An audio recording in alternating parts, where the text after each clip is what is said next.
आज की वीडियो में मैं आपको बताऊंगा कि आखिर आधार कार्ड क्यों डीएक्टिवेट हो रहे हैं और उसको कैसे आप ठीक कर सकते हैं। तो वीडियो में आगे बढ़ने से पहले अगर आप चैनल में नए हो, चैनल को सब्सक्राइब कर लेना और अपने भाई को सपोर्ट करना। दूसरी बात, किन लोगों को ये वीडियो देखना चाहिए, ऐसे हर वीडियो में मैं बता देता हूँ कि आपको वीडियो देखना हेल्पफुल रहेगा या नहीं, बट ये वीडियो हर किसी को देखना चाहिए ताकि वो अपने आधार कार्ड को डीएक्टिवेट होने से बचा सके।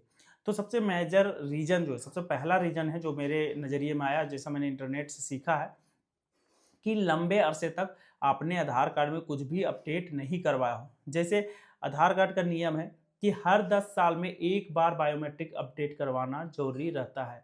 बट गाँव में ऐसा होता है कि लोगों के पास पैसे नहीं होते और उनका काम बनते रहता है, तो वो सोचते हैं कि मैं क्यों ही एक्टिवेट कराऊँ, क्यों 100 रुपया खर्चा करने जाऊँ, जिसके कारण वो नहीं कराते, मेरा काम तो चल रहा है। और अचानक से कुछ दिन बाद पता चलता है कि उनका आधार कार्ड डीएक्टिवेट हो गया। तो जितने भी यूज़र्स हैं आधार कार्ड के, हर किसी को, अगर आपका आधार कार्ड बनाए हुए 10 साल हो गया है, तो एक बार बायोमेट्रिक अपडेट ज़रूर करवा लें। ये पहला रीज़न था। दूसरा रीज़न क्या है कि आपने पिछले 3 साल में आधार कार्ड का किसी प्रकार का कोई इस्तेमाल नहीं किया हो या आधार कार्ड से कोई भी ट्रांज़ैक्शन नहीं किया हो। अब ट्रांज़ैक्शन का मतलब हम लोग मानते हैं कि बैंक से पैसे ट्रांसफ़र करना, नहीं। आधार कार्ड में जितने भी ओटीपी से वेरिफ़िकेशन होते हैं, बायोमेट्रिक से वेरिफ़िकेशन होते हैं, वो एक ट्रांज़ैक्शन होते हैं आधार कार्ड के लिए।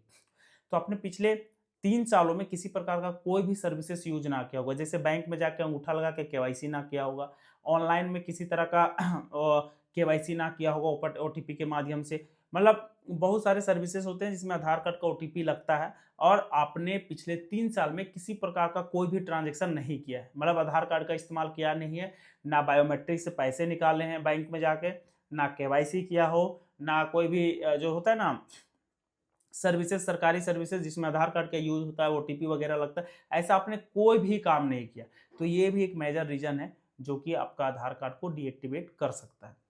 2 रीज़न हो गए। तीसरा रीज़न, सपोज़ दैट आपने अपने बच्चे का आधार कार्ड बनवाया और आधार कार्ड में साफ-साफ मेंशन रहता है कि जैसे ही आपका बच्चा 5 साल अटेन करेगा, उसका बायोमेट्रिक अपडेट करवाना नेसेसरी है। तो हम लोग क्या करते हैं, छोड़ देते हैं, ध्यान नहीं लगाते, बच्चों का ऐसा कोई इस्तेमाल नहीं रहता या ज़रूरी नहीं रहता है, तो हम लोग कुछ यूज़ ही नहीं करते हैं। तो 5 साल के बाद अगर वो बायोमेट्रिक अपडेट नहीं हुआ, तो जैसे-जैसे उसमें टाइम बढ़ता है, वो आधार कार्ड को डीएक्टिवेट कर दिया जाता है। तो बच्चों के केस में भी ये होता है और बच्चों के केस में सबसे ज़्यादा ये होता है क्योंकि अगर 5 साल के बाद आपने बायोमेट्रिक अपडेट करवा भी लिया है, तो उसमें एक रीज़न रहता है कि किसी तरह का उनका कोई फाइनेंशियल ट्रांज़ैक्शन नहीं होता। मतलब नॉर्मल ट्रांज़ैक्शन जो आधार कार्ड से ओटीपी के माध्यम से होता है, वो नहीं होता क्योंकि बच्चों को कुछ ज़रूरत ही नहीं पड़ता है। तो उस केस में भी बच्चों का आधार कार्ड डीएक्टिवेट ज़्यादा हो सकता है। 3 रीज़न मैंने बताए। चौथा रीज़न ये है कि सपोज़ दैट आपने आधार कार्ड को अपडेट करवाया बट कोई फर्जी डॉक्यूमेंट से अपडेट करवाया। सपोज़ दैट नेम कुछ भी आपने अपडेट करवाया जो किसी फर्जी डॉक्यूमेंट से करवाया और उस टाइम तो एक्टिवेट हो गया, लेकिन बाद में पता चला कि ये डॉक्यूमेंट फर्जी है। तो उस केस में भी आपका आधार कार्ड को डीएक्टिवेट कर दिया जाता है। ये भी एक रीज़न रहा। 5वां रीज़न क्या है? अब देखो 5वां रीज़न ये होता है, पहला रीज़न बता दिया, दूसरा, तीसरा, चौथा, 5वां। 5वां रीज़न ये हो सकता है कि आपने आधार कार्ड बनवाया, ठीक है? और उसमें बायोमेट्रिक भी अपडेट करवाया, फाइनेंशियल ट्रांज़ैक्शन भी किया, बट आपने 2 आधार कार्ड बना लिए। बहुत बार ऐसा होता है कि किसी ने आधार कार्ड बनवाया बट उनको पता नहीं चलता है और वो फिर से बनवा लेते हैं। तो उनका बन भी जाता है, लेकिन जब ये चीज़ पता चलता है तो डुप्लीकेट आधार के कारण भी उनका आधार कार्ड डीएक्टिवेट हो सकता है। तो मेनली 5 रीज़न मुझे पता चले हैं अभी तक जिसके कारण आधार कार्ड डीएक्टिवेट हो रहे हैं। मैं ब्रीफली फिर से बता देता हूँ आपको। पहला, हर 10 साल में आपको एक बार बायोमेट्रिक अपडेट कराना ज़रूरी है। दूसरा, कि आपका जो भी है पिछले 3 साल, मतलब आपको आधार कार्ड से ट्रांज़ैक्शन करते रहना है। चाहे आप बायोमेट्रिक के ज़रिए पैसे निकालिए, चाहे किसी बैंक में केवाईसी कीजिए, चाहे आप ओटीपी के माध्यम से कोई भी सर्विसेज़ में वेरीफ़ाई कीजिए आधार कार्ड के थ्रू या कुछ भी कीजिए, बट आपको 3 साल के भीतर 1-2 बार या 10 बार, जितना बार हो सके आपको ट्रांज़ैक्शन करना ज़रूरी है। तभी आपका कार्ड एक्टिवेटेड रहेगा, मतलब आधार कार्ड।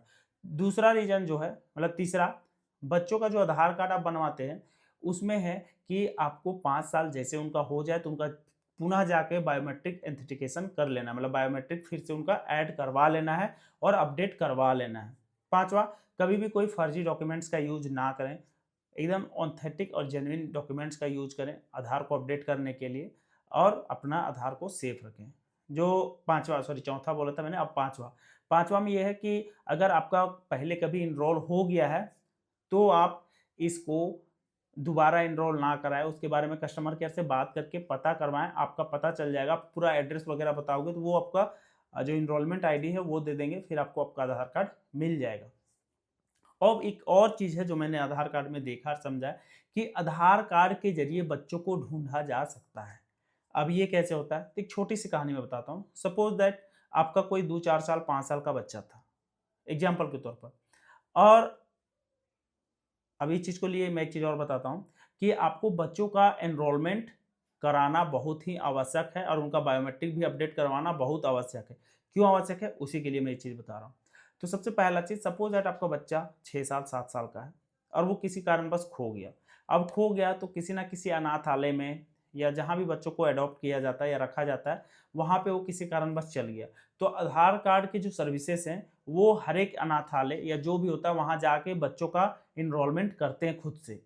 तो बहुत बार क्या होता है ना, सपोज दैट आपका बच्चा खो गया, वो किसी अनाथालय में चला गया और वहाँ पे जब इनरोलमेंट सेंटर वाले आएंगे और इनरोलमेंट करेंगे तो उनका आधार कैंसिल हो जाएगा, क्योंकि उनका आधार पहले से बना हुआ है।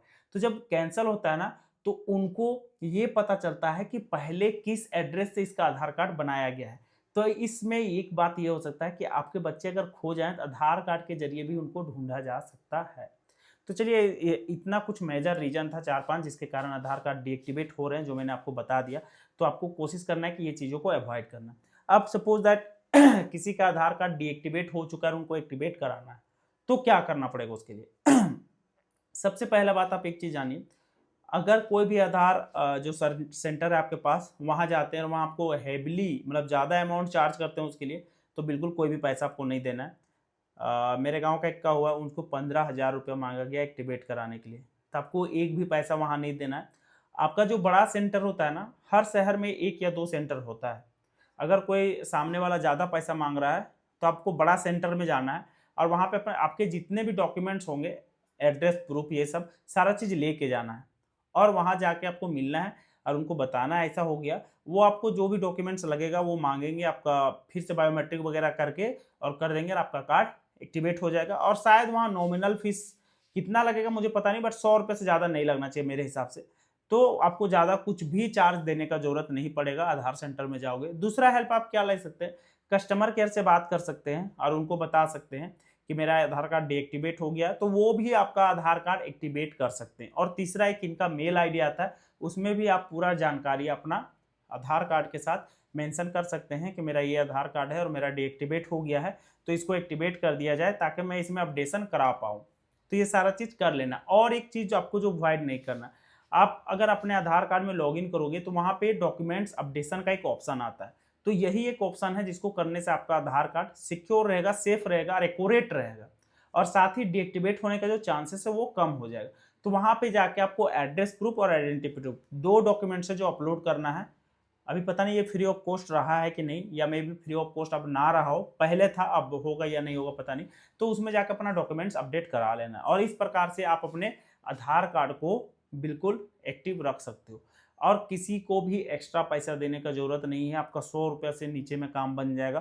कोई भी एक्स्ट्रा अमाउंट मांगता है तो आप जो बड़ा आधार सेंटर होता है वहाँ पे जाइए, अपने प्रॉब्लम को एक्सप्लेन कीजिए और साथ ही आप सारा डॉक्यूमेंट्स लेते जाना। आप क्या क्या डॉक्यूमेंट्स लेते जा सकते हो, अगर आप पढ़े लिखे हो तो अपना 10th का या 12th का मार्कशीट लेते जाना, जन्म प्रमाण पत्र हो तो वो ले लेना, Aadhaar card, PAN card, voter card, जितने भी दस्तावेज है वो सारे लेते जाना।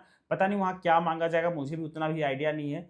तो आप ये चीज़ करना, आपका आधार कार्ड एक्टिवेट हो जाएगा। और मेरे गांव में जिनको 15,000 रुपये मांगा गया, मैंने उनसे भी बोला कि रांची में जाओ, यहाँ पे 2 सेंटर है बड़ा बड़ा, वहाँ पे जाना, इतना पैसा नहीं लगेगा। तो मैं उनको भेजूंगा, फिर उनका एक्टिव हो जाएगा, फिर मैं बताऊँगा।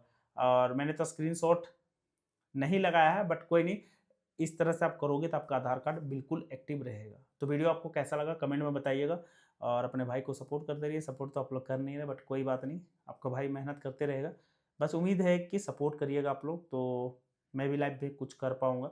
चलिए मिलेंगे नेक्स्ट वीडियो में, उससे पहले प्लीज़ यार कीप सपोर्टिंग मी।